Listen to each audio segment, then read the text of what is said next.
This is the La Bahia Presidio, and then renamed Fort Defiance when the Texas forces took over and reinforced it.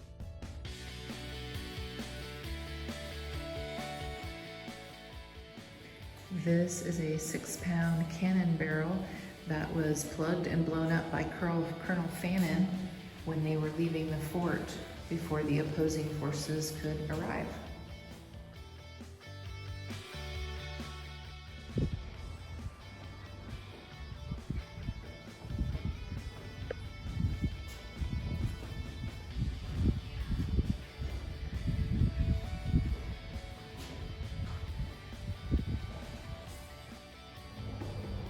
Outside of one of the corners of the Presidio. I think we can, yeah, that's the chapel, so we can go in there too. Let's go up here. This is the lookout. The cannon's still here. I guess this is where you could get out of the weather a little bit and be protected. Sharpshooter area.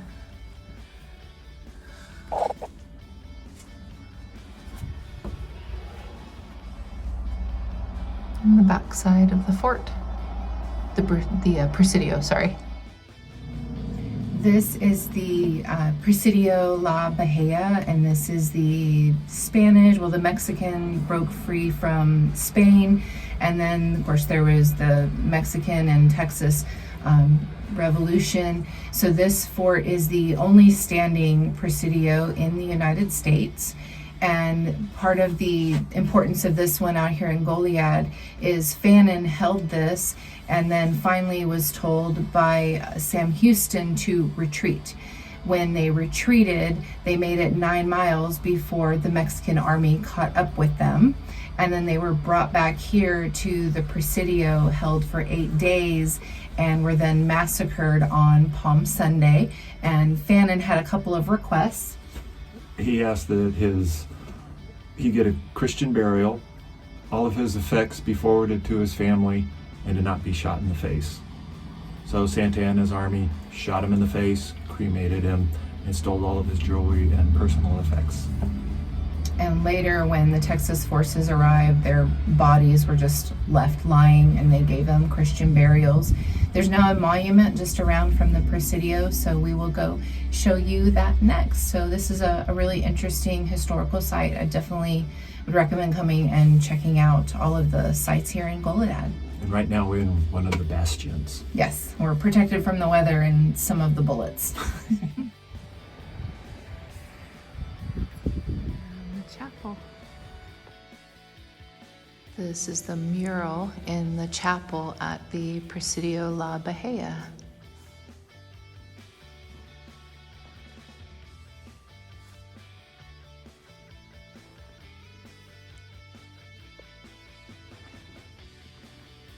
Let's see, there's something in this room. Let's go check it out. Private devotional area. Our Lady of Loretto Chapel.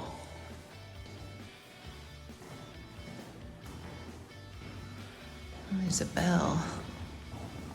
Spanish colonial bell dated 1748, used at the Presidio in Goliad.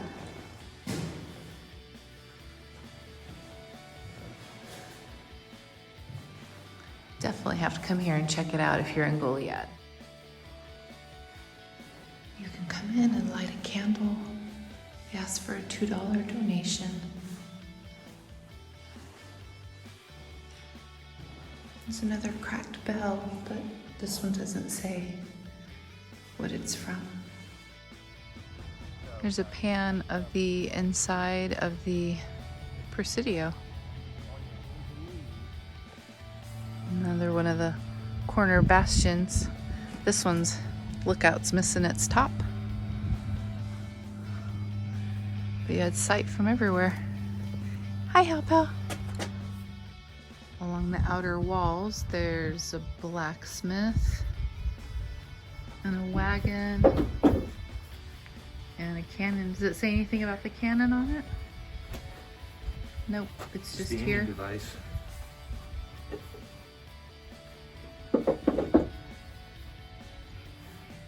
One of the French rifles. This actually belongs to another gentleman out here, Tom. He'd be able to give you a little bit more. This is a third model Brown Bess. This is going to be mostly used during the time period we're portraying, late 18th century, early 19th century. They're a little bit shorter. They're a little bit better made. Some of the pieces actually were made to last longer than they were before. I got a Sea Service pistol down here. Same thing, just in a smaller version. You want to keep that on your hip. We have a cutlass, normal boarding cutlass, used for any type of close quarter combat. A boarding axe. The boarding axes were mostly used for cutting rigging, trying to disable the parts of the ship whenever you're boarding to try to keep it from moving, getting away. Over on this side, this is some of the funner things. We have some of these cannonballs. These are 3-pounder cannonball. That's a chain shot. This is going to be used for disabling rigging and sails. They also had a version I don't have here called a bar shot, which was 2 balls connected with like a sliding bar. They would separate whenever they were fired and then spin, do the same thing. And then we have grape shot. This is called grape shot, obviously, because it looks like a little bundle of grapes. Each one of these is about a inch long or inch wide ball, kind of like the musket balls I have over here. Mm-hmm. And then whenever this was fired, it would spray out like a shotgun pattern and be used to disable the people on top decks, trying to clear them out before our people could get on the ship and board. Yikes. Badass buckshot. Yeah, basically, yes. They had another version that, for some reason, I cannot think of the name right now, but it was the same concept, but it was actually just filled with a canister shot. There it is. You go, yeah. Canister. It was just a tin can filled with about 100 to 200 of these for the same concept. Those would have a little bit less destructive power, because even if these don't hit a person, they're still going to be doing damage to the ship itself and all the stuff on the top deck. While the musket balls might not do as much. So you'd see a lot more of the grape shot as opposed to the canister shot for most of the ship-to-ship combat. Interesting. Thank you. Yes, ma'am.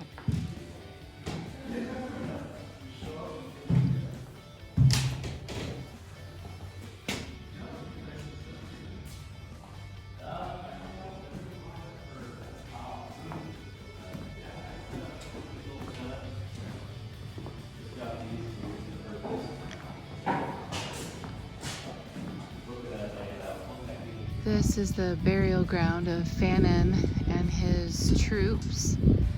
And there's the memorial erected in their honor. Just a little square.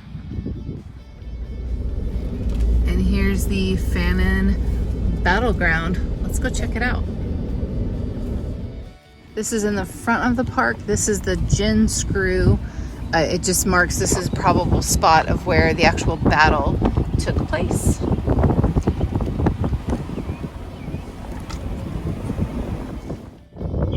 Here's the entire Fannin Battleground monument site. And a little bird singing us a melody. For this park was deeded. And these 2 gates used to be at the Texas Capitol and were then moved here for this park.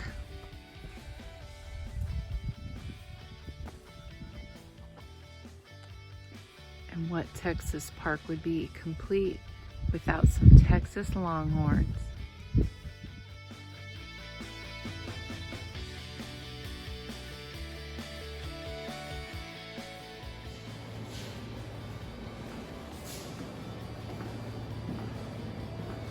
There, I went the wrong way the first time. Remember Goliad. The road to Texas independence began here. And there is James Walker Fannin. There's the flag of Goliad. And it represented that they would rather cut off their right arm than live under the Mexican rule. Oh, here's the battle. Let's see. Does it light up? No? Okay, well, it shows all the forces that they are surrounded.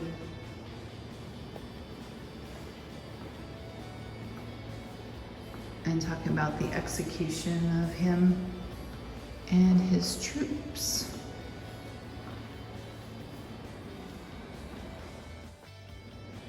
So after the battle, obviously there were musket balls everywhere, and this map kind of details where the musket balls were found, the different calibers.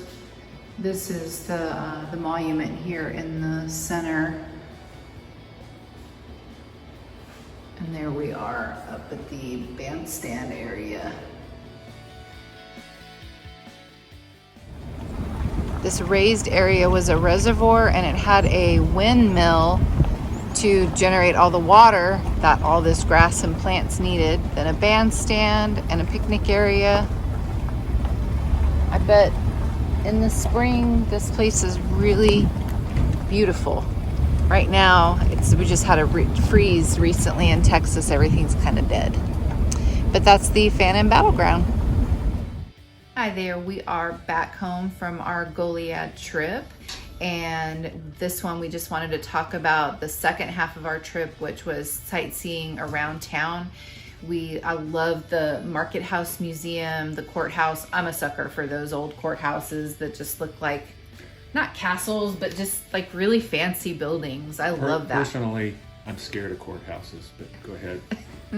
But the courthouse, and then of course the Presidio and the battlefield. It was really interesting. It was history that I had no idea about, but I didn't grow up here in Texas, so I hadn't studied Texas history much at all. But it was very interesting. I love the town, and I'd like to go back. So highly recommend that you check out the town and do some sightseeing. It was a wonderful small town, quiet, peaceful trip. Well, you remember Janelle talked about the Boy Scouts overrunning the camp. Well, when we decided to go to Presidio, got up and started getting ready to go, and all the Boy Scouts were gone. So we drive around the big loop all the way around to the front of the park, get on the highway, drive down, see the Presidio. We're ready to turn into it, and there is a big long stream of Boy Scouts hiking to the Presidio. We get there, we park, they start going in the door, and we got to follow in about 100 Boy Scouts to go hang out at the Presidio and bounce around between the Boy Scouts, kind of like a pinball game. There is a trail right from Goliad State Park to the Presidio. So it was a nice walk. If you want to get some steps in or do a little hike, it is a nice walk. We were lazy and we just drove, but it's really close. Thanks for joining us for the video. Make sure you like and subscribe so you don't miss any of our awesome, amazing family trips.